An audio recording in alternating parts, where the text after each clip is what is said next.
These snowflakes are so easy and so cheap to make.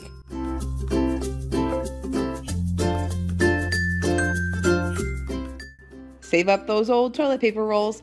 One roll will make one snowflake. First, cut 6 strips about 3/8 of an inch wide, and then with the remaining part of the tube, cut strips about 1/4 of an inch wide.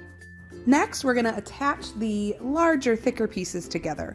You can use hot glue or double-sided glue dots for this, which will work great. Using regular white glue takes a lot more time because you have to hold each piece together. After those are attached, you'll take your thinner strips and fold them in half. Then use a little bit of glue to attach them together.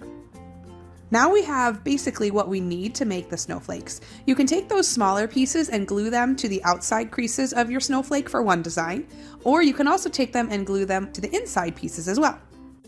Next up is to add the glitter. I love using spray adhesive for this because it goes super quickly, but you could also use white glue as well.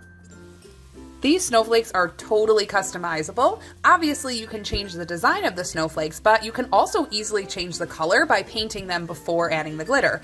This one was spray painted white before I added the glitter, and this one was spray painted black before I added glitter, but you could use any type of colored paint or any type of colored glitter to completely change the look. I make these with my middle school students every year, and it's so fun to see what type of designs and colors they come up with. Thanks so much for watching, and happy holidays!